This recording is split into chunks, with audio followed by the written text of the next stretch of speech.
Hey everybody, what's going on? It's Bobby, and it is a beautiful afternoon here in Singapore where we're near Sentosa. I mean, you can look at this water, the sky, it's stunning. And a glass of white sparkling to talk about our first impressions of the Galaxy S10 Plus. You know, I mean, I've had this phone for about 3+ days now, since the 21st, and it impresses me in a lot of ways, and in some ways, it's a little bit of a letdown. What am I talking about? Well, here we go with our first impressions of the S10 Plus. But first, we need a sip. Great for a day like this. Okay. Now, I think it's fair to say that the S10 was probably one of the most anticipated phones from Samsung. A lot of fans have been waiting for a very long time. I mean, the S7, the S8, the S9, they relatively looked exactly the same. The same with the Note series, right? I mean, there were some minor improvements here and there with software, with, cameras and a little bit of things here and there, but people were waiting for a very different form factor, some game-changing technology into the phones, and things are just gonna make us go, wow. Like that 2007 iPhone moment, that moment that changed the world. I guess a lot of people were waiting for that from Samsung. And in some ways, they offered some really cool technology in this, but in other ways, it was a little bit like, we're still playing it safe. But to me, it was the first time that we really see Samsung recognize the competition from the China manufacturers like Huawei, Oppo, OnePlus. And you see that a little bit with the design language of the phone, in terms of the UI, in terms of the colors that they've chosen this year. But they're still trying to price their phones very competitively with Apple. So it's this sort of weird dichotomy that Samsung's in. I don't know if it's going to work or not. I mean, that's up to the consumer, like yourselves, to decide this. But we'll find out soon enough. Anyway, talking about the S10, I mean, it's like Samsung decided we're going to release almost every color we decided to come up with and every variant we could come up with. And as a result, between the S10e, the S10, the S10 Plus, and the S10 5G, which isn't out yet, I think there's 30+ different variants. Color, specs, all that kind of stuff. I mean, that's a lot for someone to go into a store and choose from. I don't blame you. That's a head cracker right there. But today we're not going to talk about the S10e or the S10. We're going to talk about the S10 Plus because that's the only phone we've got with us. Now, in Singapore, our specs might be different for those that are watching in the US or in other countries. So just bear with me when I go over through them. Physical dimensions are going to be the same though. Now, this is a 6.4-inch dynamic AMOLED display, as they're calling it. It has a 19:9 aspect ratio, so that means it's a very narrow phone, but it's longer. So when you pick it up for the first time, you're going to think, wow, this feels very small for a 6.4-inch display. I mean, it is pretty much bezel-less, so that also reduces the size of it, but is something that is very apparent in the hand. Also, it's a very thin phone. However, if you're thinking this is going to be a radical design change from the S9 or the Note 9, it's not. It still has that curved display on the front and back. It still has that same kind of bezel design to it. What you'll notice on the front, which everybody's been talking about, is the hole cutouts for the cameras, or a camera, depending on the phone that you get. And the cameras on the back, the 3 cameras without the fingerprint reader, because the fingerprint reader is underneath the display now. But in terms of design, yeah, if you don't look at the front of it, you would be hard-pressed to know that it's not a Note 9. I mean, minus the fingerprint. It's that similar. But let's talk about the display for a moment. The display, like I mentioned, 6.4-inch display.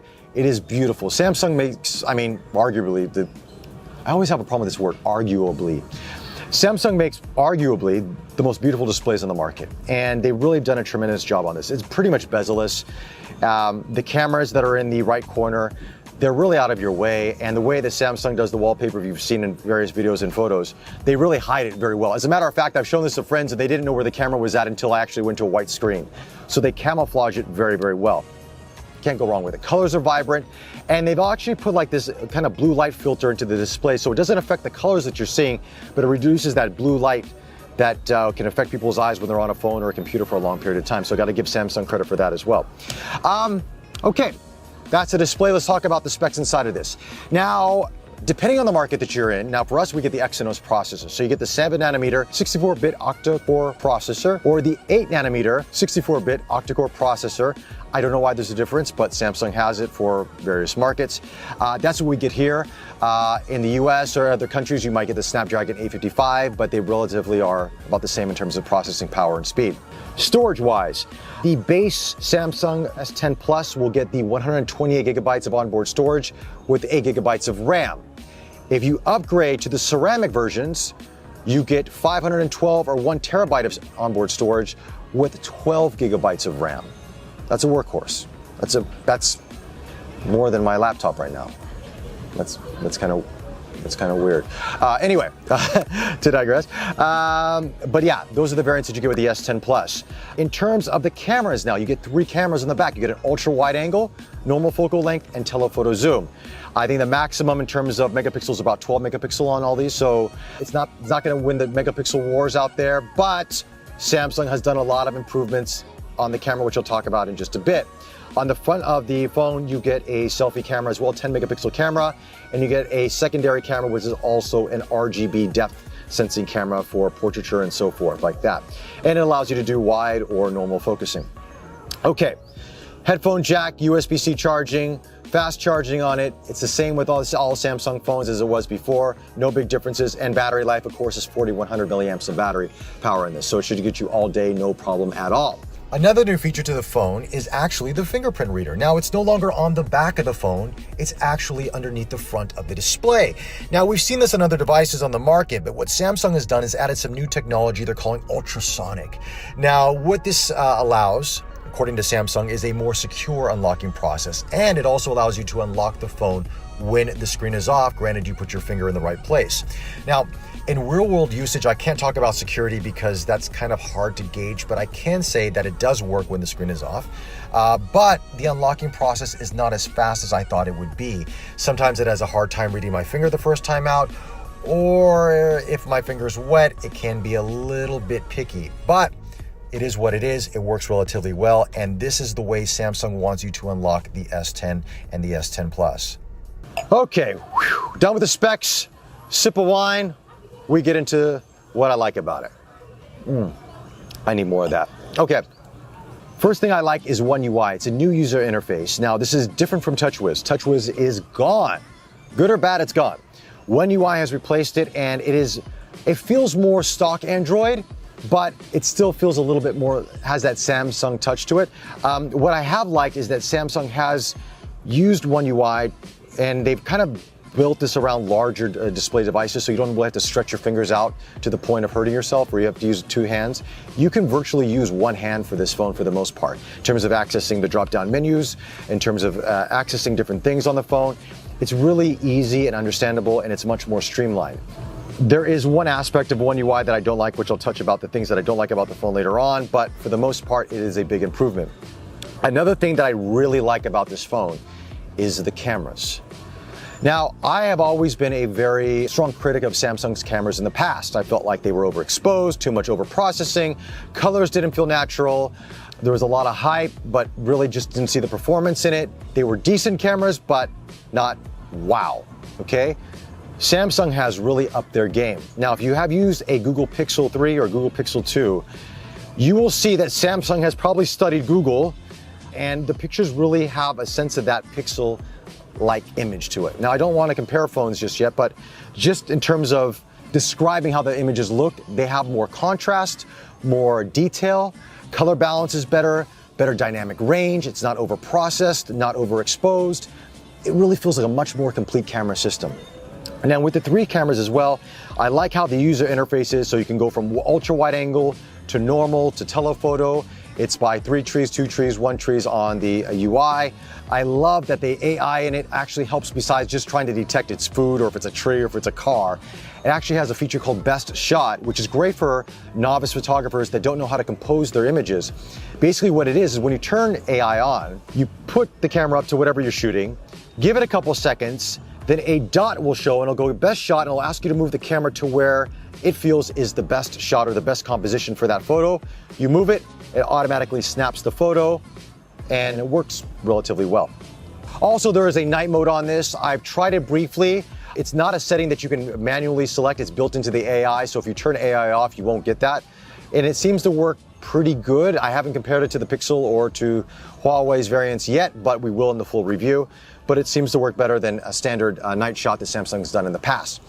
What else do I like about this? Battery life is good all day. All day battery life, no issues with that at all. The reverse wireless charging, I have used that previously on other devices that have it. I haven't really tried it much with this phone as of yet. I don't have the wireless earbuds from Samsung nor the watch, but I'm guessing that it'll be a feature that not everybody will use all the time, but if you have devices that do wireless charging that isn't a phone, then it probably will work pretty good for you. But having said all that, let's talk about the things I'm not a big fan of on the S10 Plus. First, let's go back to the design a little bit. I think that what Samsung did with this phone, in terms of its design, again, they're playing it safe. It is still that same design language as the Note 8, the Note 9, the Note 7, the 7, 8, 9 of the S series as well. The curved display on the front and the back, I'm a little bit tired of the curved display. Honestly, it doesn't do anything for me.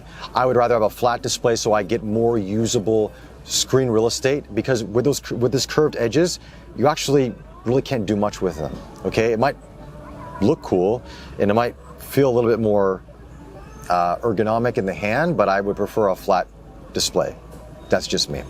Moving to the back of it, the colors that Samsung has offered this year, I'm a little bit disappointed in. Samsung, I've always been a fan of their colors that they've chosen for their phones. I always felt they were refined, they were very classy. It made Samsung phones look a notch above the rest of the other Android phones out there. But this year, I feel like they dropped the ball a little bit. I got the Prism Green with me, and this Prism Green, if you look at it up close, it's like this kind of reflective kind of green here, but as it goes to the edges, it kind of fades to this silver color. And it's not really silver, it's like this pale green silver, and then the bezels kind of match that. And it just feels like a very washed out, it feels like a budget phone color, to be frank with you. It doesn't feel like a premium $1,000 plus color. Now they've done this with the Prism White and the Prism Black. I'm not a fan of the Prism look. I know this is sort of the trend we're seeing on other manufacturers out there. Honestly, I just feel it feels more like a budget phone in terms of design. However, there is a variant that goes above that, and that is the ceramic versions. Those to me are very nice. It comes in ceramic white and ceramic black. Now the black is just all black. It's just stealth, okay? It's a fingerprint magnet, as all they are, because very slick back to it. But that ceramic backing to it gives it a much more uniformed, much classier feel and classier look. But the ceramic white, to me, is the hero color of the S10 Plus. It is a beautiful white color. It's got a rose gold trim around it, around the camera, around the bezels. And the white, you rarely see fingerprints on it because it's white. So that's also good in regard. If you need to get a phone, the S10 Plus, and you have the means to spend more for the ceramic, get that. Plus, you get the 12 gigabytes of RAM and the 512 or 1 terabyte gigabytes of onboard storage with it, okay? That's it for the colors. In terms of the UI, the icons feel a little bit cartoonish to me, and out of the box, they are enlarged. So it looks like you're using possibly your grandmother or grandfather's phone, or someone who's got poor eyesight. Not to categorize grandparents, because some probably see better than I do, but you know what I mean. It feels like, why is this so big? Now, of course, Samsung did this because they wanted to be much more touch-friendly, but you can reduce the icons, which I did, but I feel like these cartoonish icons just kind of takes away from that class that you would associate with Samsung phones. Again, just my preference. But overall, the S10 Plus so far, using it for the past 3+ days, I'm liking it. I'm liking it a lot. I think it's a very formidable phone.